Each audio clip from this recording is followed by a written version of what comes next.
When Badlands left audiences breathless with its final scene, a distress signal beaming into deep space from a wrecked Yautja ship, the question was not whether a sequel would come, but what would answer that call. The answer, if the mythology is followed with the courage it deserves, should be the most terrifying thing the franchise has ever produced. A royal guard of the Predator Queen, armored in living plasma energy, hunting not for sport, but for retrieval, vengeance, and the enforcement of ancient law. Badlands 2 opens not on Earth, but in orbit. A colossal Yautja mothership emerges from a plasma fold. Its hull the color of obsidian and dried blood, covered in trophies from 1,000 worlds. Inside, in a throne chamber carved from the bones of apex predators, the Queen receives the distress signal. She does not speak. She simply raises one clawed hand, and 3 silhouettes step forward from the shadows. Her royal guard, the most elite warriors in Yautja civilization. Hunters who have never failed a mission, never lost a quarry, never returned without their prize. Their armor is unlike anything seen in previous films. Where standard Yautja wear salvaged biomechanical plating, the Royal Guard's armor is alive, coursing with purple plasma energy that flows through channels etched into ancient ceremonial metal. The plasma does not merely power their weapons, it forms a reactive shield skin, absorbing kinetic impact and redistributing it as a pulse wave. Their plasma casters fire in a deep violet beam, twice the width of standard models, with a secondary concussive blast ring. Their wrist blades are retractable triple-pronged, capable of igniting with plasma flame on contact. And most disturbingly, their cloaking does not simply render them invisible. It renders them as perfect mirrors of the surrounding environment, so perfectly that even thermal scans see nothing but background radiation.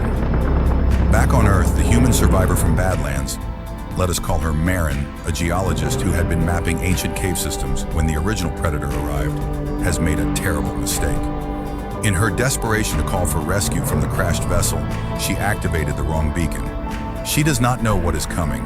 She has returned to the frontier settlement she calls home, trying to process the trauma of what she witnessed, trying to warn people who do not believe her. The Royal Guard arrives in 3 separate drop pods, each landing in a different quadrant of the region, a tactical spread designed to cut off all escape routes before the hunt begins. But this is not a hunt for trophies. Their mission is classified in the Yautja command structure as a purity retrieval.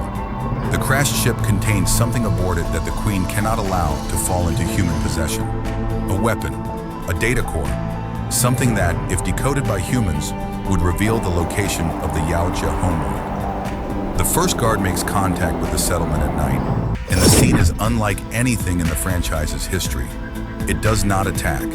It observes, cataloging every human in the settlement with its multi-spectrum scanner, searching for the specific biosignature of the person who activated the beacon. When it locks onto Maren, it pauses, then vanishes back into the tree line. The most frightening moment in the film is this restraint. The audience understands. It is waiting for the others to be in position.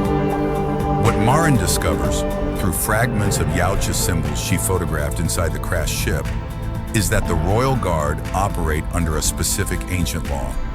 If the target proves itself worthy through combat, the Royal Guard is honor-bound to offer a single chance of survival.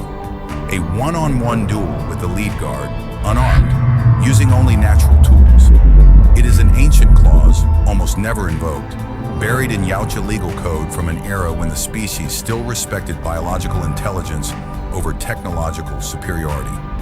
Maren, the geologist, the scientist, the woman who survived the previous film through observation and patience, she is the perfect character to find and use this clause. The film's climax is a masterwork of tension. Maren standing in a frozen river canyon, no weapons, no shelter, no fire, and the lead Royal Guard shedding its armor piece by piece, its purple plasma energy dimming as it powers down to meet her as an equal. What happens next redefines the entire franchise's understanding of Predator honor. Badlands 2 is not merely an action film.